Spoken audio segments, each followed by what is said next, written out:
Chapter 8. A New Era. Whoosh! Howling wind accompanied the downpour. The three-mast sailboat was tossed around by the crests and troughs of the incoming waves, as if it was being toyed by a giant. The crimson glow in Alger Wilson's eyes faded. He found himself still remaining on the deck and nothing appeared to have changed. Almost immediately, the quirky-shaped glass bottle in his palm shattered and the frost within melted into the rain. In seconds, there were no longer any traces left that suggested the existence of the wondrous antique. A hexagonal crystal-like snowflake emerged on Alger's palm. It then faded rapidly until it was seemingly absorbed by the flesh, vanishing completely in the process. Alger nodded his head in a hardly noticeable manner, as if he was thinking about something. He remained still and silent for a full 5 minutes. He turned around and headed for the cabin. As he was about to enter, a man who wore a similar robe embroidered with lightning patterns emerged from inside. This man, who had soft blonde hair, paused and looked at Alger. He held his right fist to his chest and said, "May the storm be with you." Alger replied with the same words and gesture. There were no emotions on his rough face, which had a well-defined structure. Alger entered the cabin after the greeting and proceeded to the captain's cabin situated at the far end of the corridor. Surprisingly, he did not encounter any sailors on the way. The whole place was as quiet as a graveyard. Behind the door to the captain's cabin, a soft brown carpet overlaid the floor. A bookshelf and a wine rack took the opposite side walls of the room. The books with their yellowish covers and wine bottles with their dark red color looked peculiar under the flickering candlelight. On the desk with the candle, there was a bottle of ink, a quill, a black metallic telescope and a sextant made of brass. Behind the desk sat a pale middle-aged man wearing a captain's hat which had a skull on it. As Alger approached him, he said menacingly, "I will not give in." "I believe you can do it," Alger said calmly, so calm that it felt like he was commenting on the weather. "You." The man seemed to be stunned by the unexpected answer. At this very moment, Alger leaned forward slightly and suddenly dashed across the room until they were only separated by the desk. "Pa!" Alger tightened his shoulder and reached out his right hand to choke the man. Illusory fish scales appeared on the back of his hand as he crazily mustered more strength to choke the man, giving him no time to respond. Crack! Amid the crisp cracking sound, the man's eyes widened as his body was lifted up. His legs twitched furiously before they soon became motionless. His pupils began to widen as he stared aimlessly. There was a stench from between his legs as his pants gradually turned moist. While lifting the man, Alger lowered his back and strode toward the wall. Bang! He used the man as a shield and smashed forward at the wall. His extremely muscular arm was monstrous.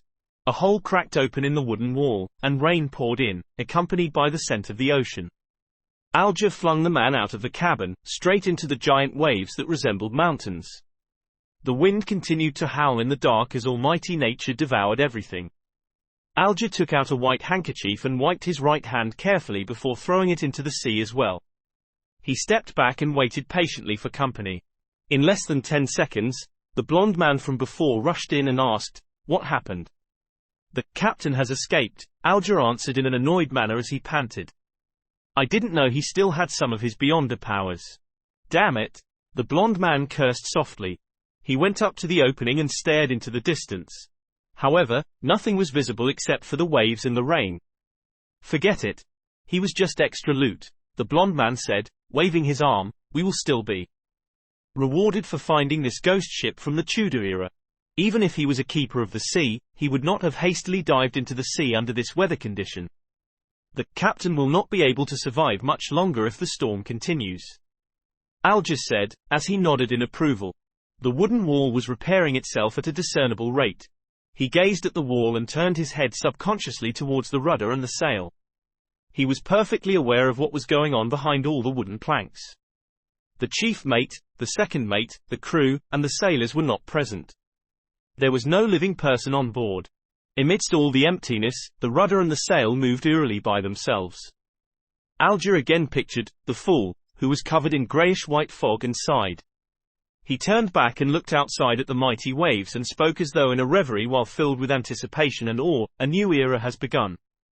Empress Borough, Backland, capital of the Lowen Kingdom." Audrey Hall pinched her cheeks in disbelief of her encounter a while ago. On the dressing table in front of her, the old bronze mirror had shattered into pieces. Audrey cast her gaze downwards and saw the swirling crimson on the back of her hand. It was like a tattoo depicting a star. The crimson gradually faded and disappeared into her skin. Only at this point in time was Audrey certain that it was not a dream. Her eyes twinkled as she grinned. She could not help but stand up before bending down to lift up the hem of her dress. She curtsied towards thin air and started dancing lively. It was the ancient elf dance, the most popular dance among royalty at the moment. She had a bright smile on her face as she moved about gracefully. Knock. Knock. Someone suddenly knocked at her bedroom door. Who is it? Audrey immediately stopped her dance and asked as she tidied her dress to look more elegant. My lady, may I come in? You should start to prepare for the ceremony, Audrey's maidservant asked from outside the door. Audrey looked into a mirror on the dressing table and quickly wiped the smile from her face, leaving only a tiny hint of a smile. She responded gently after she had ensured everything was presentable, come in. The doorknob turned and Annie, her maidservant, pushed in. Oh, it cracked, Annie said as she instantly saw the outcome of the old bronze mirror. Audrey blinked and said slowly, yes. Susie was here just now. I am sure you know she likes to wreak havoc. Susie was a golden retriever that was not so much of a purebred. It was a gift given to her father, Earl Hall, when he bought a foxhound. Nevertheless, Audrey adored it. You should train it well, Annie said, as she picked up the pieces of the bronze mirror adeptly and with care, lest it hurt her mistress. As she finished tidying up, she asked Audrey with a smile, which dress do you want to put on? Audrey thought for a while and answered, I like the dress designed by Mrs. Guinea for my 17th birthday. No, you can't wear the same dress twice to a formal ceremony or others will gossip about and question the Hall family's financial ability, Annie said, shaking her head in disagreement. But I really like it. Audrey insisted in a gentle manner. You can wear it at home or when you attend an event that isn't so formal, Annie said firmly, suggesting that it was not negotiable. Then it will have to be the one with the frilly designs along the sleeves given by Mr. Shardays 2 days ago, Audrey said as she drew in a gasp inconspicuously, maintaining her sweet smile. You always have such a good taste, Annie said as she stepped back and shouted towards the door, the 6th dressing room. Ah, forget it, I shall fetch it myself. Maidservants began to work. The dress, accessories, footwear, hat, makeup, and hairstyle. Everything had to be taken care of. When it was almost ready, Earl Hall appeared at the door wearing a dark brown waistcoat. He had a hat sharing the same color as his clothes and a nice moustache. His blue eyes were filled with joy, but his loosening muscles, widening waist, and wrinkles were obviously destroying his handsome youth. The most dazzling jewel of Backland, it is time for our departure, Earl Hall said, knocking at the door twice. Father, stop calling me that, Audrey protested as she got up with the help of the maidservants. Well then, it's time to set off, my beautiful little princess, Earl Hall said as he bent his left arm, signaling Audrey to hold his arm. Audrey shook her head slightly and said, that is for my mother, Mrs. Hall, the Countess. Then this side, Earl Hall bent his right arm with a smile and said, this is for you, my greatest pride. ... The Imperial Naval Base, Pritz Harbor, Oak Island. When Audrey took her father's arm and walked down the carriage, she was suddenly shocked by the juggernaut in front of her. In the military port not far away, there was a huge ship shimmering with metallic reflections. It did not have a sail, leaving only an observatory deck, 2 towering chimneys, and 2 turrets at the ends of the ship. It was so majestic and large that the fleet of sails nearby were like newborn dwarfs clustering around a giant. Holy Lord of Storms! Oh, my lord! An ironclad warship! Amidst the furore, Audrey was also shocked by this unprecedented miracle created by mankind. It was an ocean miracle that had never been seen before. It took a while for the aristocrats, ministers, and members of parliament to compose themselves. Then, a black spot on the sky started to grow in size until it occupied a third of the sky and entered everyone's view. The atmosphere suddenly became solemn. It was a gigantic flying machine with a beautiful streamlined design hovering in mid-air. The deep blue machine had airbags made of cotton which were supported by alloy structures that were strong but light. The alloy structures' bottom had openings mounted with machine guns, projectile launchers, and muzzles. The exaggerated humming noise from the ignition steam engine and the tail blades produced a symphony that left everyone amazed. The king's family arrived on their airship, exuding a lofty and indisputable authority. Two swords, each with a ruby crown at the handle, were pointing vertically down and reflected the sunlight on both sides of the cabin. They were the Sword of Judgment, emblem which symbolized the Augustus family and has been passed down from the previous epoch. Audrey was not yet 18, so she had not attended the introductory ceremony, which was an event led by the Queen that marked one's debut into the backland social scene, to announce her adult status. Therefore, she could not be nearer to the airship and had to remain silent at the back to watch the entire event. Nevertheless, it did not matter to her. In fact, she was relieved that she did not need to deal with the princes. The miracle that mankind used to conquer the sky touched down gently. The first ones to step down the stairs were the handsome young guards who wore red ceremonial uniforms with white trousers. Decorated with medals, they formed two lines with rifles in hand. They were awaiting the appearances of King George III, his queen, and the prince and princess. Audrey was not new to meeting important people, so she showed no interest at all. Instead, she had her attention on the two statue-like black armored cavalry flanking the king. In this era of iron, steam, and cannons, it was surprising that there was still someone who could bear wearing full armor. The cold metallic luster and the dull black helmet conveyed solemnity and authority. Could they be the higher-order disciplinary paladins? Audrey recalled snippets of a casual conversation among adults. She was curious but did not dare go close. The ceremony commenced with the arrival of the king's family. The incumbent prime minister, Lord Agwesyd Negan, went up to the front. He was a member of the Conservative Party and the second non-aristocrat to become the prime minister till this very day. He was given the title of a lord for his great contributions. Of course, Audrey knew more. The main supporter of the Conservative Party was the present Duke of Negan, Pallas Negan, who was the brother of Agwesyd. Agwesyd was a slender and almost bald 50-plus-year-old man with a sharp gaze. He surveyed the area before speaking. "Ladies and gentlemen, I believe you have witnessed this history-making ironclad warship.